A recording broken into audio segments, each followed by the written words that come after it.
আজকে আমরা ক্লাস 6-এর বীজগাণিতিক রুলসের কিছু নিয়মকানুন জেনে নেব, যার মধ্যে একটা থাকে বীজগণিতিক চিহ্নের গুণফল। যেমন প্লাসে প্লাসে কী হবে, প্লাসে মাইনাসে কী হবে, মাইনাসে প্লাসে কী হবে এবং মাইনাসে মাইনাসে কী হবে। দেখো, প্লাসে প্লাসে কী হবে, প্লাসে প্লাসে প্লাস হয়ে যায়, প্লাসে মাইনাসে মাইনাস হবে, মাইনাসে প্লাসে মাইনাস হবে, মাইনাসে মাইনাসে প্লাস হবে। না, এই ব্যাপারগুলো মনে রাখবো কেমন করে? মনে করো এই যে জল আছে, এক গ্লাস জল, এটা একটা ভালো জল আছে। এই জলের ভালো জল মানে আমরা কি ধরে নেবো, সেটাকে প্লাস ধরবো, আর খারাপ মানে আমরা কি ধরবো, সেটাকে মাইনাস ধরবো। ঠিক আছে? তাহলে ভালো জলের সঙ্গে যদি এক ফোঁটা খারাপ তেল মানে কেরোসিন তেল মিশিয়ে দিই, আমরা কি সেই জলটা খেতে পারবো?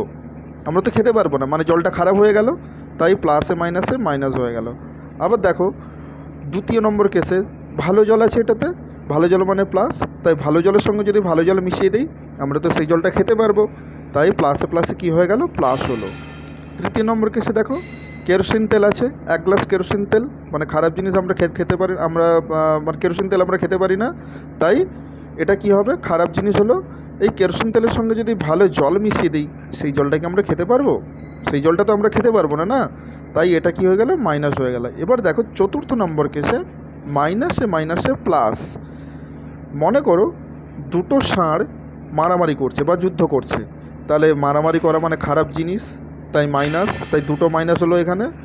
এই মারামারি করতে করতে দেখবে একটা সময় আসবে, দুটো ষাঁড়ের মধ্যে যে কোনো একটা ষাঁড় তো হেরে যাবে, তখন ক্লান্ত হয়ে যাবে না একটা ষাঁড়, তখন কি হবে, আর মারামারি হবে না, তখন কি হবে, শান্তি বজায় থাকবে।